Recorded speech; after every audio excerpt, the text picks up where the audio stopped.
emotion, your moods, it's the will of the Spirit. Pero bakit ka nagpapatuloy? Yun po yan eh. Ang tanong yung kaliwan nasa kanan mo, hindi po yan 100% na gustong pumunta dito. Maniwala ka sa akin. Mayroong pumipigil. Something na mayroong gumugulo, something na mayroong pumipigil. Pero sabi ko nga po, dahil napakinggan natin yung mabuting balita po na ito na silbing seed sa ating mga puso at isipan. Yun yung nagmumotivate sa atin, hindi na ipapaalala sa atin kung bakit tayo nagpapalala. Amen? Kaya maraming salamat po sa Panginoon. Maraming salamat po sa Lord. All the glory belongs to you. And nasa na yung day natin. Kaya ang palagonan po. Ikarat na nakakalitan na. So maraming salamat po sa Lord.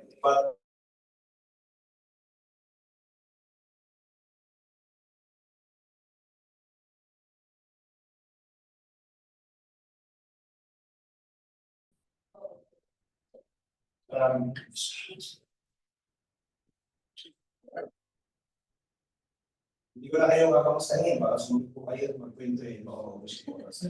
Kasi alam ko po, marami kayong mga big-bits, marami kayong dala. Mamaya nyo na sabihin sa Lord. Tama? Isa pa lang po ng kamusta po, wala na po. Mga kukulangin pa hanggang maghapon. So mamaya, pagbigyan tayo ng pagkakataon, let's grab the opportunity na. Let's begin us in the. Doon tayo magsumbong sa Lord. Doon tayo ibigay natin sa Panginoon lahat. Kasi po, sa tao, kapag tayo open o magkwento, baka hindi tayo maintindihan or baka mamagpatayo or baka anong tawag po doon, mahusgahan pa po tayo. Tama po. Then again, parehas lang tayo na-disappoint. Yung nakinig at yung nagsalita, parehas lang disappoint. Tama po. Pero kapag po sa Panginoon tayo nag-open, sabi po ng Panginoon, ang lahat ng titiwala sa akin, kaya naman. Sobrang sabi ng Lord ko yun, Romans chapter 10 eh. Sabi, palagi siyang may paanyaya sa atin eh. Di ba sabi niya, come, all of you are wearing a believer, then I will give you rest sapagkat siya lang yung may mga mata na nakakaunawa ng kalagayan ng tao eh. Tama, pag tinignan mo yung katabi mo, ang ganda ng ayos niya. Pag tinignan mo yung nasa kaliwat, nasa kanan mo, maayos po yan, pero mamaya mo na tanungin kasi baka wala kang issue dyan. Baka mamaya mag-comment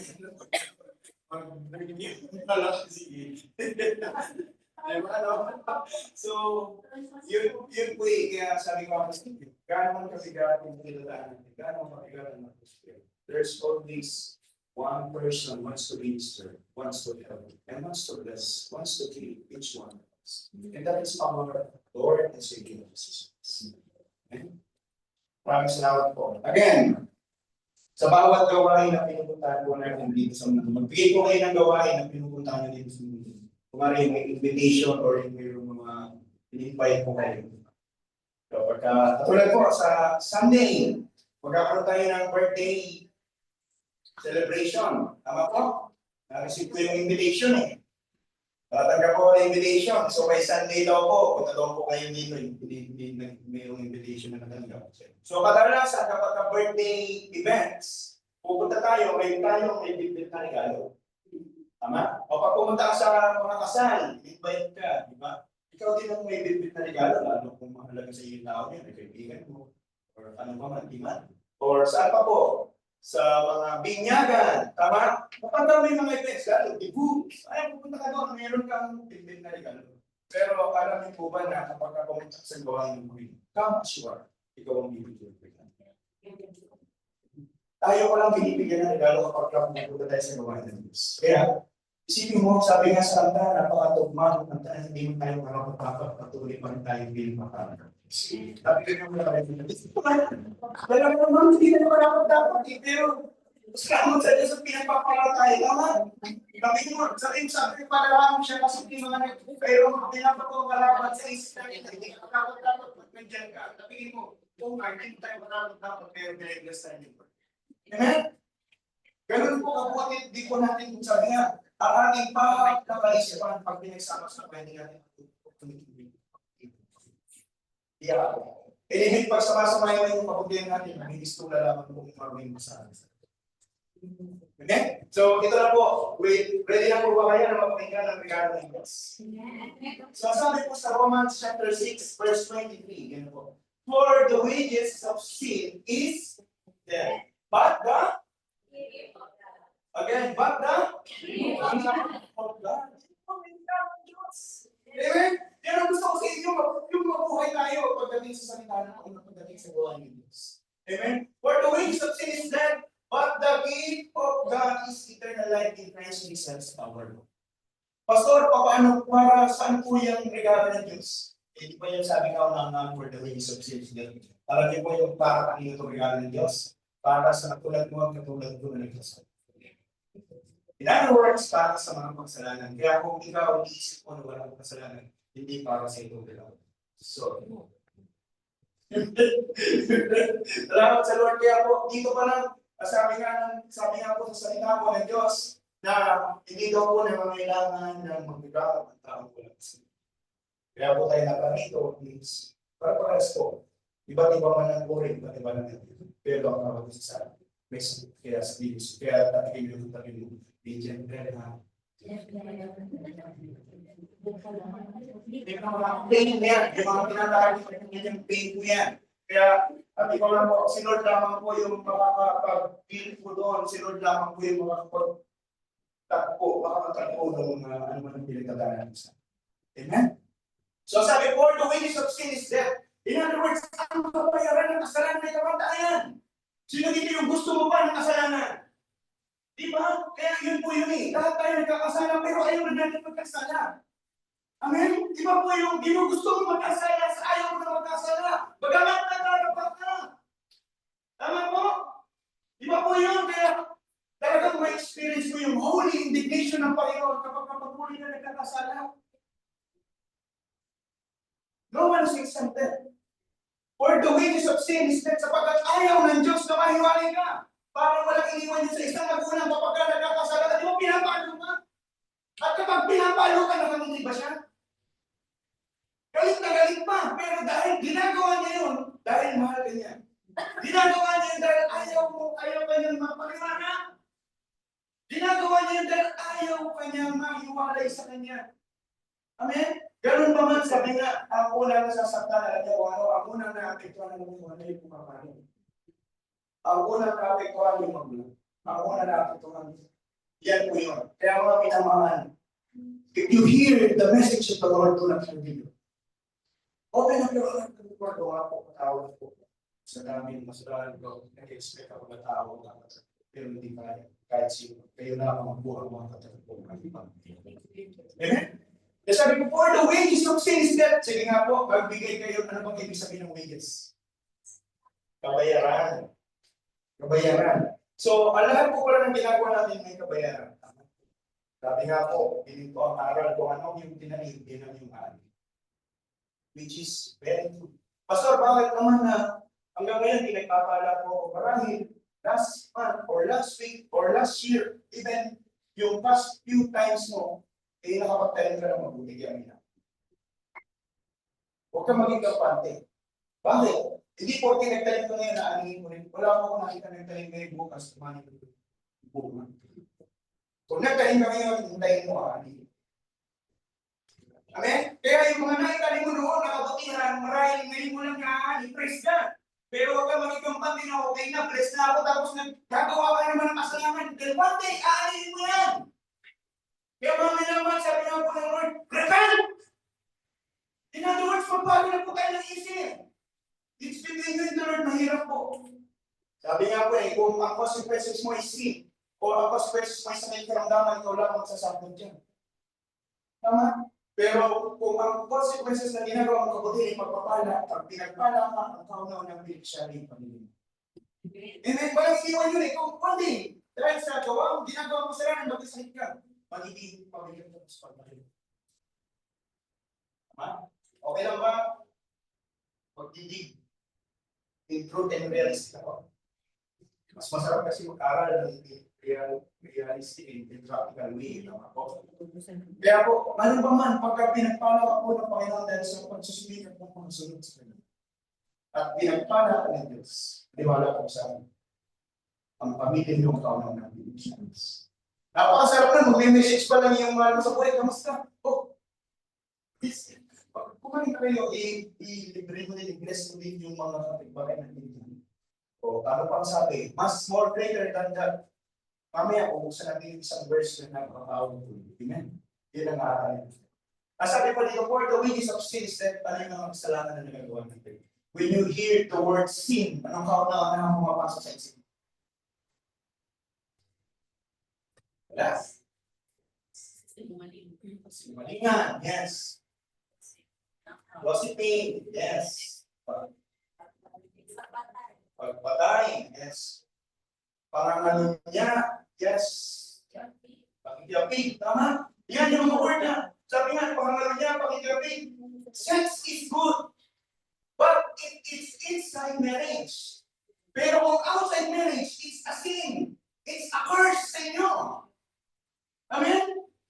Namuhay po kasi tayo doon eh. Siyempre, unawa po tayo ng tao eh. Pero sabi nga, parang sa mata ng tao, okay yan, tama yan, pero sa mata ng Diyos, tama po yan. Kasi sa mundo, sa pinagalingan, sa mundo sa Pilipinas, wala akong problema eh. Tama, makilala ko lang yun, magkasama lang kayo, pwede na kayo sama o tama. Pero po kasi yung pinagalingan natin eh. Pero sa mata po wala ng Panginoon talaga. We are all na kung magkakaroon tayo ng partner in life, papasok yung sex. Ang sex, pinigay para magkaroon ng godly family. Godly family. Dahil doon nasa parang doon na ng Panginoon, nasa yung napapangahalaan ng Panginoon. Kaya po yun pala yun eh. Kaya pala, salamat sa Lord, payaw na ayaw mo. Amen? For the wages of sin is death. So lahat ng narinig na kasalanan kanina is bunga lamang daw po yung masa. At kapag sinabing bunga, may pinakaugan. At ang pinakaugan ng kasalanan is yung pagbabaliwala mo sa salita ng Diyos. It is more than an action, but your attitude towards the Word of God. Akala mo word na tao yun, hindi word ng Diyos yun. Yung binabaliwala natin. Na ginagamit lang yung mga tao, yung nasa tabi mo lang sa kapan, tama? Pero salita po ng Diyos yung binabaliwala natin. Pag sinabi ng Diyos na, huwag kang magsinungaling. Nabasa mo yan, pero binabaliwala. Ngayon, yung bunga ng pagbabaliwala mo, ang tawag mo, kasalanan. Nagkakasalanan. Kaya, sabi po ng Panginoon dito, pag binasa ito, pinangawa si Lord, kapag pinagpatuloy mo yung pagbabaliwala mo sa salita ng Diyos, ang kabayaran niya dito. In other words, pagkakawala sa Diyos. Paano mo itatawag sa Panginoon kung kuhay mo, binabalik mo lang siya. Kaya nga sabi ng Lord, di ba? And at the end, marami tatawag, Lord, Lord, Lord! Kami yung mga, yan na, sabihin mo na kung ano yung ginawa mo. Kami yung mga nag-ministers, kami yung mga nagpalayas ng demonyo, kami yung mga nag-worship team sa inyo. Pero sabi ng Lord, depart from me, I never knew you. Hindi ko kayo kilala. Kasi nga, namumuhay ka ng pagpapaliwala sa Diyos eh. Sabi ko nga po sa inyo, nagkakasala tayo. Pero kapag pero sa puso natin, sumisigaw, ayoko na magkasala. Lord, tulungan mo, ayoko na po. Madapangon tayo, babangon, babalik, mataba, babangon, babalik, madapa, babangon, babalik. Pero iba po yung patuloy ka nagkakasala, tumagawa ka pa ng parang babasala. Lahat tayo makasalanan. Pero may dalawang uri ng pagkakasala. Isang kasalanan na hindi namin sinasadya. At isang kasalanan na sinasadya. Pagbigay mo ng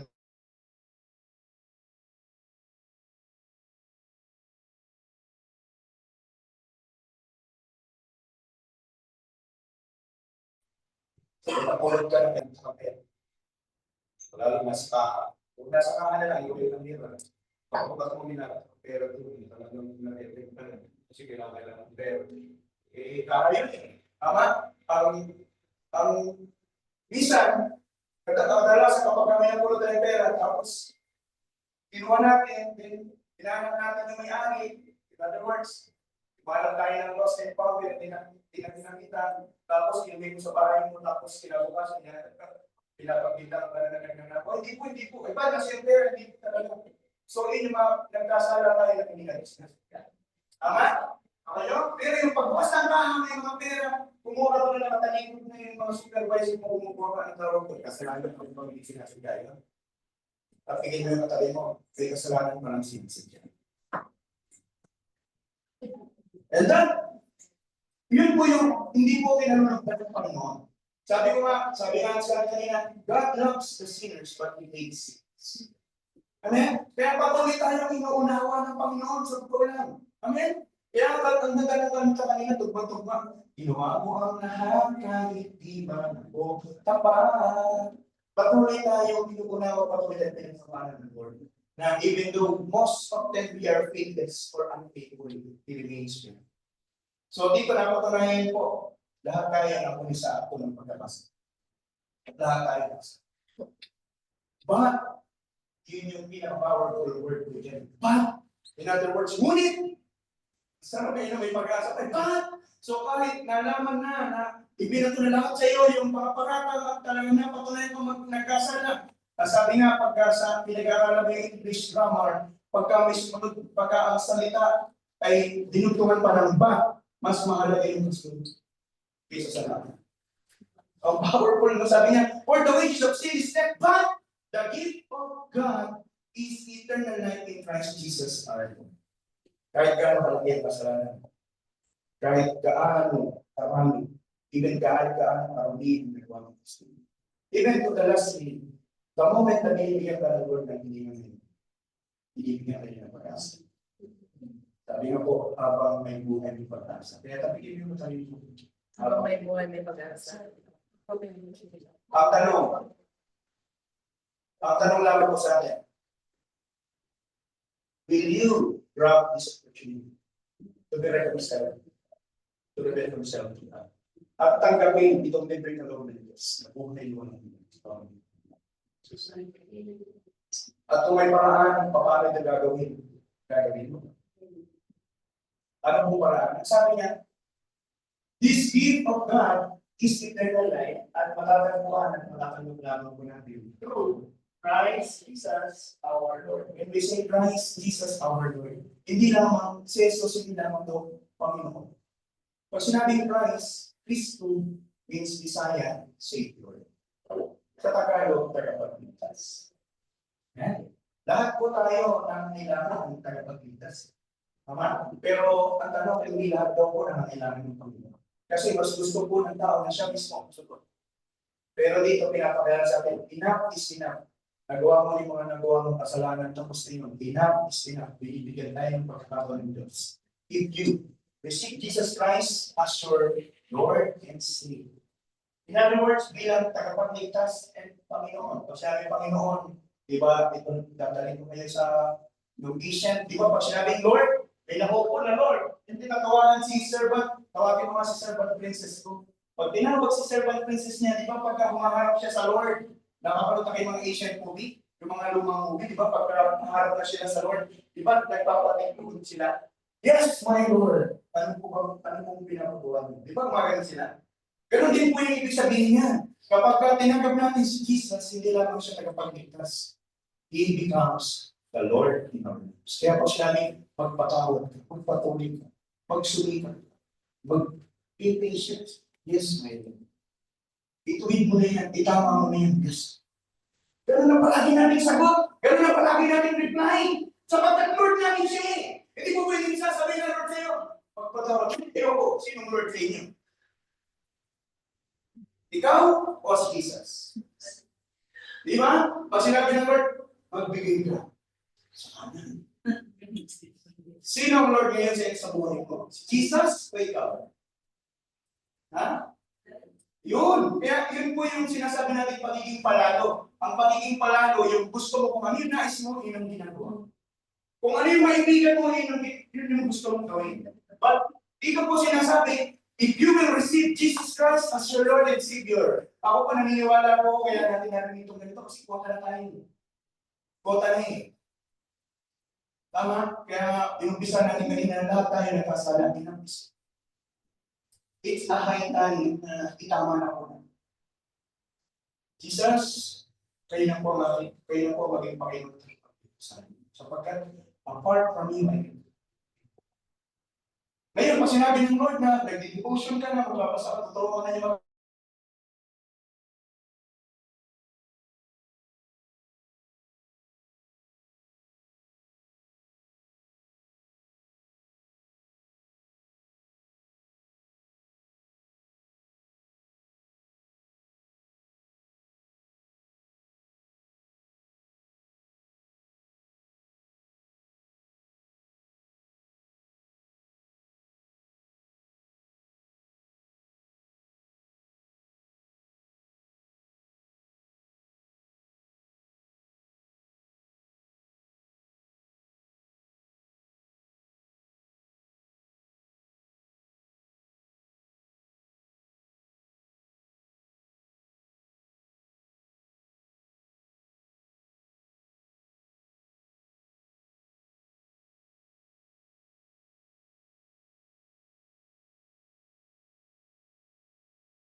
heal you, to bless you, and to deliver you.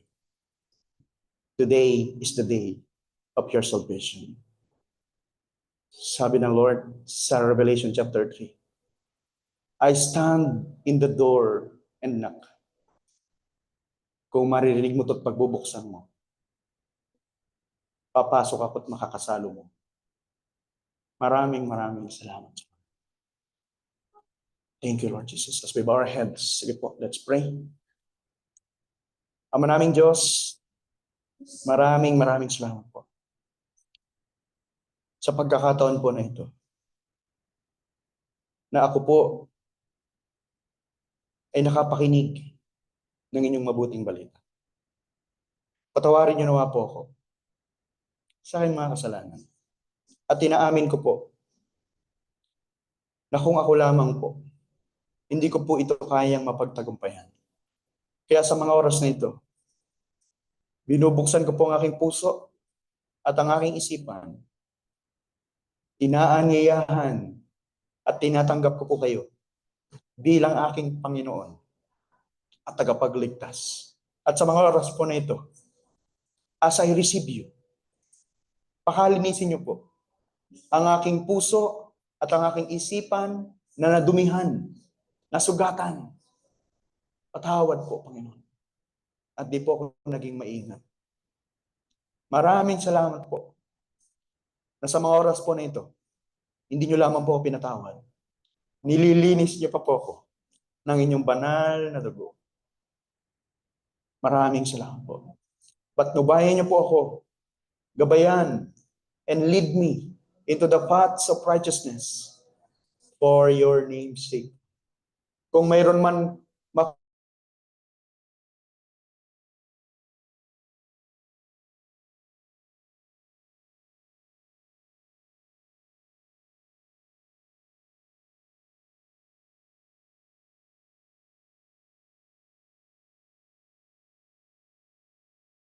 makakasan at kakayanan na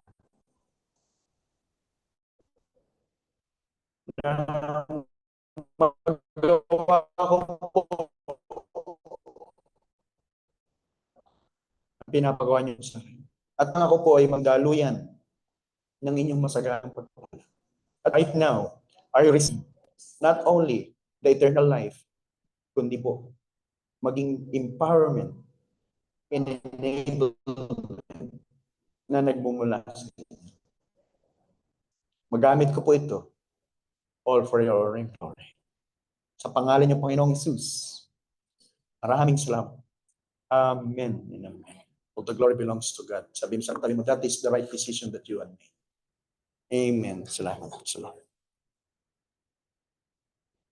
Salamat po. Makikiupo na po tayo. And ituloy na po natin ang ating pag-aaral.